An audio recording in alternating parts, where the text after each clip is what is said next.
Hey guys, welcome to Let's Go and Grow. This is Shell, This is Shelby.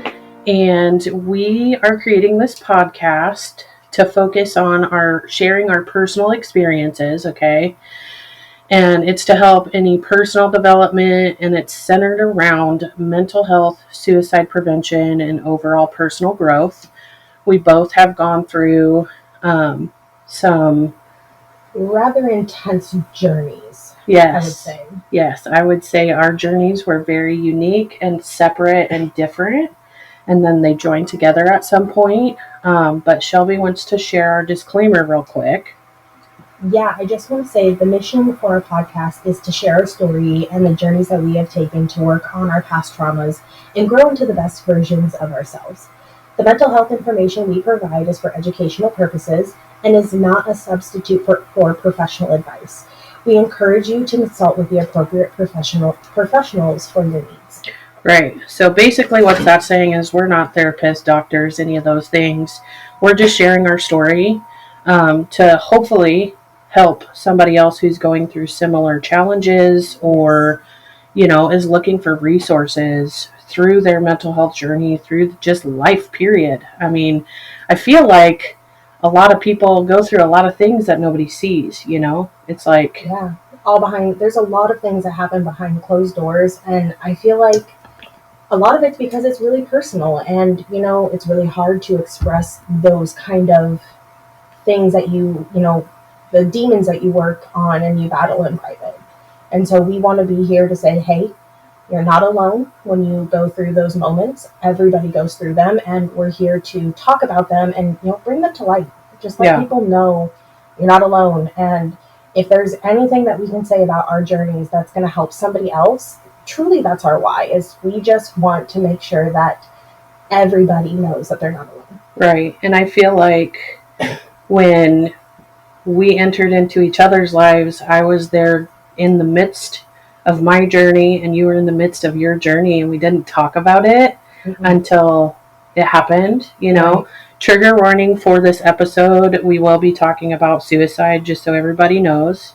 So I kind of wanted to start by sharing my story a little bit. You know a lot about me, but our listeners may not. I would like to say I'm a very successful person now, so I've done a lot of work on myself. Absolutely. Where I come from, my family was a party family. Like, there was always a party going on. Alcohol, drugs, you name it, I was around it. Like, I would go to the fridge to get my dad a beer, um, and swig some of it. Me and my brother were definitely, and my little sister were definitely guilty of that. So I would say definitely substance in my life was something that I used as a crutch. And so, eventually, as I got older, I used alcohol as my thing. And growing up, a lot of anger, a lot of sadness. I come from a divorced home.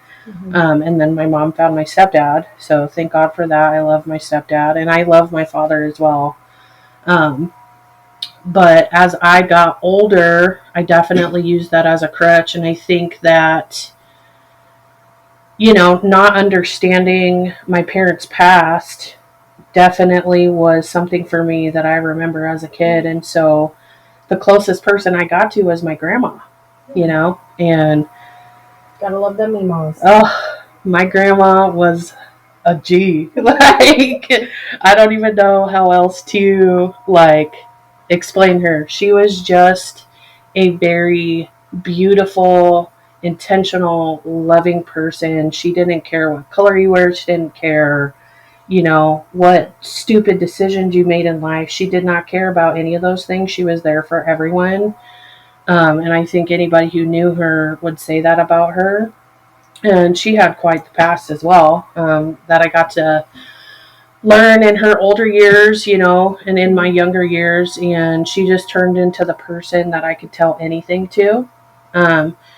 So I think that, I have always battled depression. I didn't know what it was called. I've always battled anxiety. I didn't know what it was called, or I denied that I had those things, right? Because I was very prideful, very egotistical person at one point in life. I will handle my business by myself, and I will make sure it gets done. Right, and I still struggle with some of that to this day, you know. Yeah, hyper independent sometimes. For real, like hardcore. But she was the person who I could talk to about it, and it didn't matter. She wouldn't judge me. She would help me. She was that person. And so I think the biggest turning point in my life for my mental health was when she died. And we lost that rock. Yeah, like she went through a surgery before. They took out part of her lung, and she was all messed up on meds. I'll try and not cuss on this episode. I got a potty mouth. No promises. But she was real messed up on those meds. That was the first thing where I was like, oh my God, this is scary. Like setting in like the reality of what's coming. And she had hallucinations, and I was there, and she was so mean to me, and she was not a mean person, so it was crazy, right? So that was the first, like, oh my God, I would miss you so much. Like, do you remember any of this? And she was like, no, I don't. And I was like, well, okay, that's okay. And so then I got a call from, I think it was my aunt. She was like, I need you to go up to the hospital. Grandma's in the hospital. And I was like, what the fuck? Oh, there we go. I was like, what the hell? Like, she said she was fine, whatever. Well, she kept lying to everybody that she didn't feel good, right? Yeah. And so her and Grandpa were at the grocery store, I believe. And she, like, collapsed or whatever. They ended up going to the hospital. And my grandpa hates the hospital. Absolutely hates it. He just was in the hospital not too long ago. He hates it. And so when I got there, I was the first person there other than my grandpa was there. My grandpa left because he couldn't handle it. Like, it was too overwhelming. Yeah, he's an old Polish guy. Like, he doesn't do feelings. And so my grandma just kept telling me, like, tell everybody I love them. Like, it's time for me to go. Oh, right? My gosh. I know. Like, and I'm sitting there, and I'm like 20-something. I don't even remember how old I was. I was 20-something. So you're still a baby. Early 20s, right? And you think you know everything in your early 20s. You don't know shit, okay? Not saying that anybody else doesn't know shit. I'm just, you know. If you know my humor, you know that's funny. Anyway, so she's just like, tell everybody I love them. Tell everybody I love them. I love you so much. Like, I'm in pain. I'm in pain. I want to see my mom. And her mom is obviously gone from us, right? And so that experience, and then the whole day unfolded. I went home. Everybody was there. I went home. I got drunk because that's what I did. That's what I did, right? I got drunk with my friend and my boyfriend at the time, and I was just like, oh my God, like, I think she's going to die. Like, I remember having a conversation with my mom when she had come up eventually, and she was like, I think this is it. And I was like, me too. I don't want it to be. Right. Like, what a weird, like, intuition, right? Mm-hmm. And so I'm drinking, trying to forget, you know, and I get the phone call that she went back in surgery. Oh. And I rush up there, and I remember the surgeon coming out and being like, I'm so sorry. And I broke down. Now, do you think being drunk in that moment helped you, or would you have preferred to have done that? Oh, it's embarrassing. Sober? It's embarrassing because my whole family knew that, like, I had a problem. Yeah. And I was like, I'm fine. Like, that's what I grew up with, right? It's like, just, I'm fine whether you're fine or not, you're fine. Exactly. And so it was embarrassing because I, like, stormed off freaking out, you know, and she wasn't even dead yet, which sounds stupid, but I knew, right? And so we went up there, and I was one of the people who was able to go in the room, and they were still working on her. The nurses were, like, running around like crazy, like, putting medicine in her and da-da-da-da-da, and talking and talking and so talking. You're just going to see this chaos. Yeah, like, it was straight chaos, and my aunt was like, just stop. Just stop. Just stop. Just stop. And she was power of attorney, you know? Oh, so that just stop helped them out. Yeah, so we were all able, they stopped doing it, they gave her morphine. Like, she was not aware. She wasn't aware since she told me bye. Like, their grandma was, like, not in there. Abilities were very diminished at that point. Well, she wasn't awake, nothing. Like, since she said, tell everyone I love them. Wow. Yeah. And so I feel like that started like the deep depression and, you know, the drinking, the drugs, you know, It just ramped up. Just ramped up, right? Yeah. And I was a shitty girlfriend. I was a shitty friend. You know, it's ruined relationships. It affects every part of your life. Oh, yeah, for sure. And that was years before I actually attempted, right? Mm-hmm. Well, moving on, other stuff happened in life, you know, mm-hmm. as it does when you don't make good choices. Yeah. So we get to August of 2020. I had broken up with my boyfriend. I was alone. Nobody wanted to talk to me because I was a drunk, you know. If I wasn't working, you were drinking. I was drinking, you know. And so I was either sleeping, drinking, or working. And I was usually like sobering up as I'm working in the morning. Oh my gosh. Yeah, so I was hungover most of the day. Anyway. So you were just, you know, such a delight, it sounds. Oh, yeah. I was still, like, a great person, you know? Like, people loved me and everything. It was just, I had a problem. And so I started, like, snorting Adderall.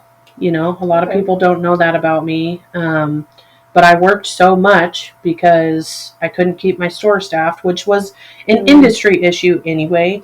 Yeah. At that point in time, but also, who wants to work with an alcoholic? Nobody. Right. I mean, you might have thought you were keeping it together well, but I'm sure on an outside looking in perspective, they probably could see something.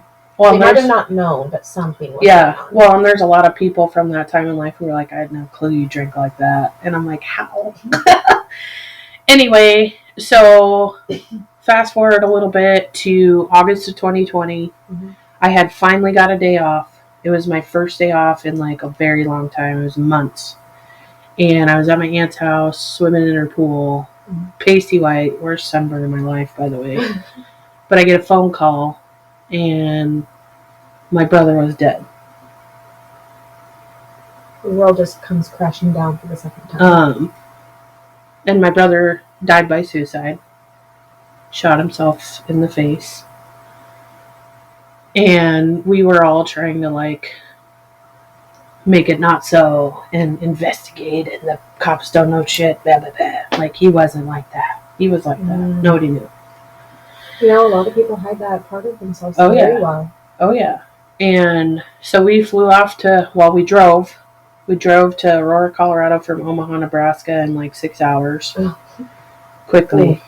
My dad drove. I don't know how he drove. My stepdad, Mike, he drove. I have no clue how he drove. And for those of you who don't know, that's like normally an 8-hour drive. 8 hours on the interstate from here to there, and so they're bombing. Yeah, we were flying for sure. But that whole week was a blur. I was there for 2 weeks, actually. Came back to a destroyed store. Like, you know, I was a general manager at the time, but so much.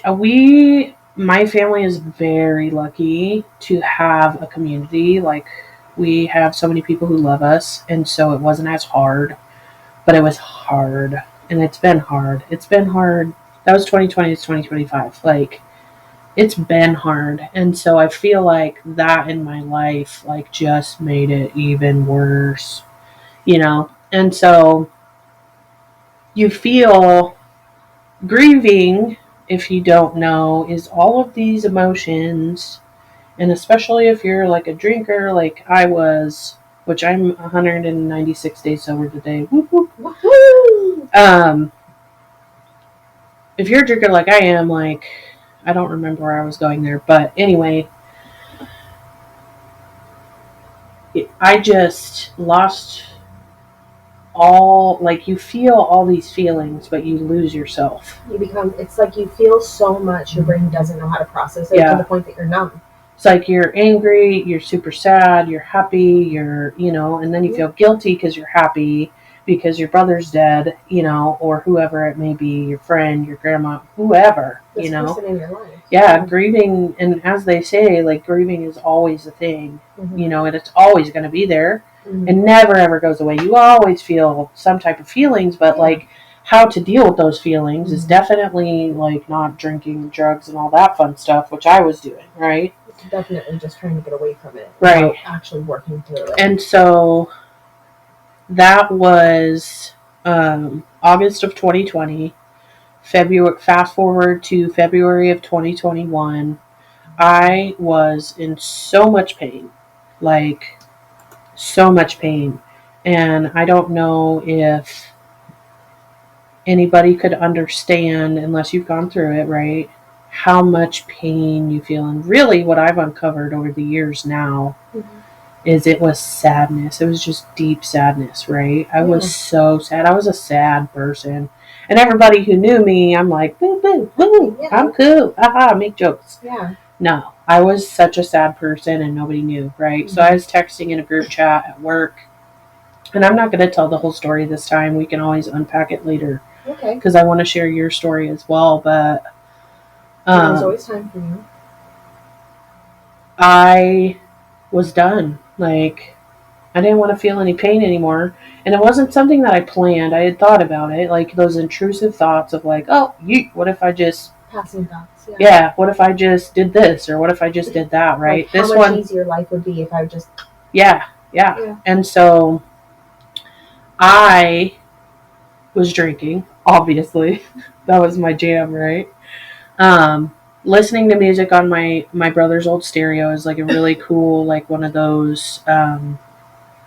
It's really not that cool. It was cool back then. It was cool back then, but it was still loud. It was still bump, you know. Like and the big speakers, you had a hardwired into everything. The wires that had to connect. All them young people don't know what the hell we're talking about. But wires, where's the Bluetooth? Right. I have never known anything other than Bluetooth now. Anyway, I was sitting there listening, and it's so funny. We could joke about stuff like this. Like, I love that about our relationship.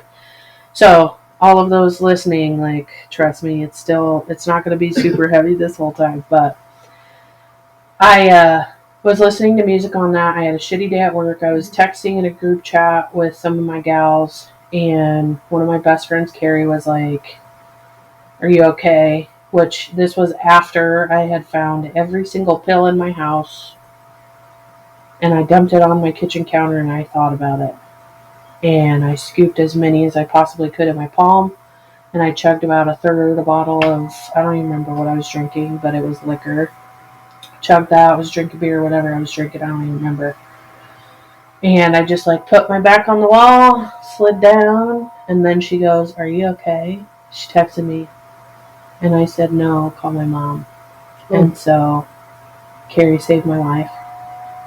She always says, "No, I didn't." Like, yeah, you did. Yeah, you did. She's probably on the other end of this listening, like, bawling her eyes out. But thank you, Carrie, by the way. Big shout out to her. She was somebody who was always there no matter how stupid I was, you know. And I wasn't stupid. I was just in pain, you know. I was sad. You were trying to work through it. And so ever since that moment in life, I ended up going to the psych ward. Fast forward, get out. Lots of things have transpired since then. That was February 2021. I continued drinking, obviously, because I'm 196 days sober today. And let me tell you, life is freaking beautiful, by the way. But I have done so many things from then to now to heal and grow and change. And I want my story to help somebody else, like we've said. Like sobriety was just that next step in your journey. Oh, yeah. Yeah. Sobriety has been amazing. It's been awesome. The game changer, which we're going to unpack that more next episode. Sure. But I want you to share your story. I appreciate everybody listening, but Shelves. So we met at our last job together. So let's hear a little bit about your story. Yeah, so kind of similar. I mean, definitely came from a very tumultuous household. There wasn't a lot of stability. Definitely was in a mentality of, you know, kids are seen and not heard. And we don't have feelings. We don't talk about feelings, you know. Those are just things that you deal with behind closed doors. And outside of that closed door, nobody knows. So growing up, I just really didn't have that person, you know, to really unpack a lot of what I was going through. And, you know, there was also a lot of drug abuse in my house. And I remember, it just never felt safe. Like, there would be fights, and I mean fights where they're punching holes in the wall, fights where things are being broken and they're screaming and yelling. Like, I remember when my mom first left my dad, we had moved back to Nebraska from Missouri, and my mom had gone out with some friends and had left me and my younger sister home alone. And I just remember my sister bawling in her bedroom because she was so afraid. We were home alone. We had all of this transition happen and just dumped on us. Yeah. Finding out, my parents are separating. Yeah, it was awful. And it's like all we wanted was our mom. But at the same time, she was fighting her own demons. So, at the time, I couldn't see it. Yeah. At the time, as a little kid, I just thought, I'm not important to my mom. She doesn't care about us because, she's out there partying with her friends. And left me home alone to take care of my little sister. Now as an adult, absolutely can see the other side of that coin, especially after everything I've gone through. So, growing up, it was just one thing after another. I came to the part where I just started hating myself. Yeah. I hated everything. None of it was your fault. Yeah, it's just like I didn't know how to love myself. And I always thought, if I loved my parents or if I loved my family members enough, if I gave them enough love, they would love me. Just letting you know, that's not how love works. First off, don't be like me. Secondly, so, it's just so much hate for myself. I always felt like I was never good enough. I felt that, my family would be so much better off if I weren't here. They would just, move on and, life would be great. And, then they wouldn't have to worry about me. Because, I would act out. I won't lie. Because once you're a kid and you don't get the love and the affection and the attention that you need by, acts of service, it becomes rebellion, because you're angry, you're hurt. And, that's a lot of thing with sadness is it comes out as anger. Yeah. And mine definitely did. Oh, yeah. I mean, I would hide in my room because I'm just like, nope. I don't feel safe. It's easier to just shut it out and not let people in. For sure. And it became so much pain inside of just not being enough, not understanding why I hated myself so much. Come to find out, I also had depression. I was diagnosed as a severe depressant. My doctor told me I will never not have antidepressants. And that's how it was diagnosed, right? Severe depression. Yeah, severe. And mine was major depressive disorder. Yeah. So it's bipolar. If you're really down, you're really down. If you're really up, really up. Oh, yeah, see? How did they explain yours to you? Just that I have a chemical imbalance in my brain to the point that I have to have an SSRI, which we can definitely talk a little bit more in breaking down what SSRIs are. Yeah. And what they do for you. But it was, you have to be on this for the rest of your life. And I honestly will say, since I found the medication and the dose that works for me, which was a process in itself, I do feel a lot better, and I do feel like it's put me in a place where I was really able to start working on that journey because my brain was in a better place. Yeah. But, so moving forward, that was my childhood into adolescence. Yeah, I was a big butt. I'm not gonna lie. I could be a jerk, but at the same time, I try to be as nice as possible because, I knew other people probably were fighting demons. And if I could be a rainbow in somebody's storm cloud just by, simple acts of kindness, I'm definitely doing it because I don't ever want anyone to feel the way I was feeling. Yeah. I would never want that upon anybody. So as life, progressed, I went from one awful relationship to another, and awful in its own way. And I'm not going to lie, I was probably part of that. And making those relationships as toxic as they were. Yeah. So come to 2023. Yeah. So I went that long just raw dogging depression. Did you have attempts before 2023 at all? No, but I thought about it. I was to the point that I've planned it. How would I do it? I would see semi trucks driving opposite of me, and I'm like, how easy it would be to just swerve. And then, there's nothing anybody can do. And being hit by a semi, that would be done. I wouldn't have to worry about, them trying to save my life. I'd be done. Or running, driving as fast as I could into a brick wall. Those thoughts were in my head 24/7. I would lay awake and think about things like that. It was such a deep, dark time for me. And I just was like, you know what? The world would be better without me. It would. My family would be better off without me. Like, there's no point in being here. I remember praying to God, saying, give the life that, like, the years that I have left to somebody who deserves it, because I don't. Like, I would think that Just got goosebumps. all the time. Like, it was bad. So, because now you're giving yourself that. yeah, I really am. I really am finally, like, living up, like, to the life that I should have, that I deserve. Absolutely. But so 2023 came around. Yep. I'm married at this point. I have my husband. We're fighting all the time because of just so many personal reasons. Like, we can definitely, again, get into that in another day. That's a whole thing. Yeah, that's a long story. Shelby preference him. I do love that man. Yeah. I do love him. But, were we sometimes really bad for each other, because we both had so much unhealed work that just then we lashed out at each other. Yeah. But so I'm married. It's June of 2023. And we are just fighting and fighting and fighting and fighting to the point that I'm like, I'm done. I'm over this. I don't want this anymore. You know what? I'll be leaving this world. He can go off. He can find somebody that truly makes him happy, because that's not me. Mm-hmm. And he can go be happy. Like, I even put it to the point that I'm like, he'll get my life insurance money and he can go live the dream that he's always wanted, which was, having a homestead in Alaska. So he had gone to a storage unit, because at this time we were living with his mom and dad. And so he had gone to our storage unit to get something, and he had went with his mom. And so I had grabbed some rope that we had lying around, and I wrote out all the notes. Like, I wrote to everybody. I made sure nobody was left out. Mm-hmm. Like, I mean, a whole, like, not a whole notebook, that's exaggerating, but I mean, each person had at least something written to them. And of course, Dylan's being the longest.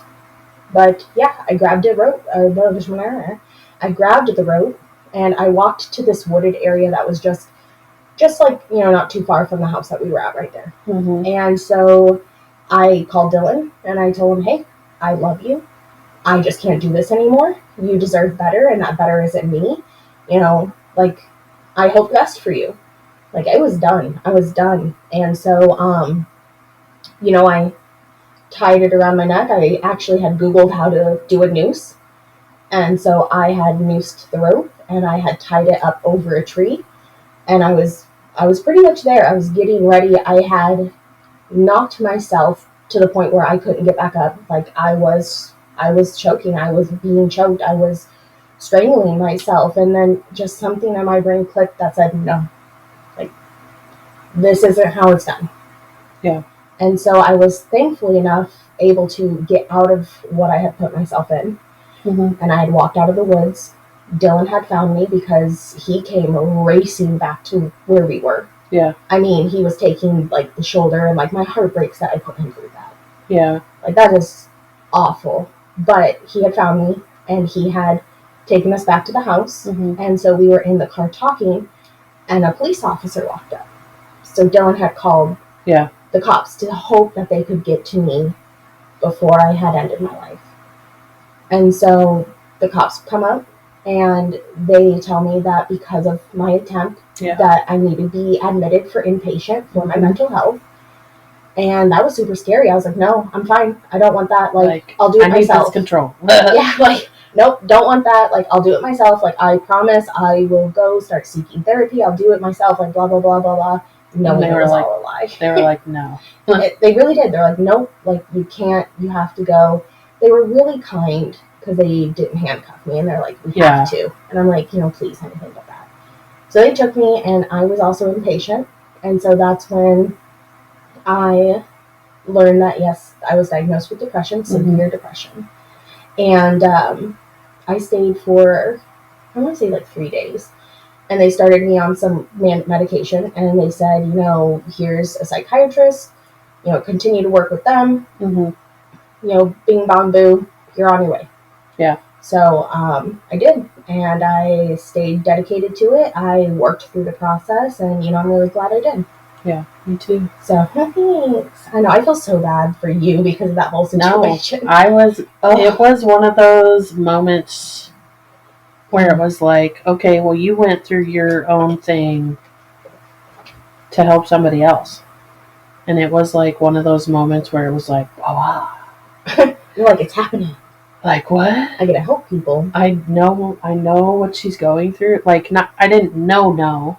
Because we were close, but we were not that close. We were like we definitely still had like a boss coworker kind of relationship that was slowly developing into more of a friendship, but we still kept it pretty professional. Like, definitely was not telling you some of the dark jokes that I tell you now. Yeah, that's for sure. Because, trauma made me funny. Right, me too. Shit. Well, I'm so glad. I know this is going to be, like, sound so weird, but I'm so glad that brought us closer together. Mm-hmm. Like, I'm thankful for all the hardships and stuff I've gone through in my life, because I wouldn't be who I am today. Absolutely. And so, yeah. I get it, yeah. I think that all the time. I'm like, thinking back on my life, I easily could have wished upon myself to have a better life. But I'm like, you know what? All those hardships, all those, struggles, they, made me who I was today. And I love who I am. Right. And I don't want to change that. So I'm not going to change my past. I don't want to. For sure. So that's our stories. I think it's so important to, like, talk about it. Mm-hmm. Yes, it took me a long, long, long time to talk about it. Like, when one of our good friends from that job, no names, she helped us create, like, a suicide prevention, like, awareness week. So I got to be connected with the Lost Team local outreach for suicide survivors. So that just kind of, like, started that burn of, like, wanting to help people. That passion. And of course, I like to do things my own way. Hence, podcast. But it's so important to talk about it. Mm-hmm, absolutely. Yeah. And I say that now, like, yes, you have to talk. Nobody in my family knows. Like, there's literally, like, 4 people who know, and that's my husband, my husband's parents, my brother-in-law, and his girlfriend, because she is my best friend in the world. I love her so much. But you are also my best friend in the world. So I guess I can't say that thing. I have a lot of best friends. Everybody's my best friend, okay? You guys are my best If you're friend. not mentioned today, I still love you. There's lots of people in life that I love too. And I think that's something that people with, like, depression or anxiety or PTSD or whatever have in their life. And, like, when they say, like, somebody who is so outgoing and all that stuff, like, be careful what's behind the scenes there. Yeah. And that's so true for me. Oh, because 100%. I could be all sorts of, like, oh, everything's great, happy, and have a breakdown that night. Oh, yeah. Nobody knows, and that's totally fine. Like, I have gone through coping and like, finding the right things for me, which is, like, my health, which sponsored by Best Life Nutrition, FYI. Yes. But definitely recently focusing on my health, getting in the gym, talking about, especially getting sober. Something that I've learned for sure is, like, talking your truth, right? Is what I like to say. Sure. So if something's bothering you, you personally should definitely, like, look internally and see why that certain thing is upsetting you. Sure. Because it's testing one of your, like, core values, or, like, something that you hold dear to you. So, like, trust for me is a huge thing, right? If I trust you, you have my heart, you know? And so if somebody tests the boundaries of trust, I get pissed. Right. So I have to talk my truth, But all in all, like, let go and grow. The reason that we named it Let Go and Grow is because you have to let go of all of the BS that you put yourself through, that people put you through. You need to forgive and not forget, because we all become who we are because of the past, right? But unpack that baggage. Yes. Unpack that baggage and let it go. For sure. Like, because stuff is heavy. Yeah. Like, I could not possibly do everyday life and hold on to what I said when I was drunk or what I did. Like, yes, I attempted to end my life. That hurt people, right? It didn't just hurt me. Right. That hurt people. I have to own that. For sure. I have to own that and apologize for those things, And it's a freeing thing when you apologize and you don't expect anything from that person.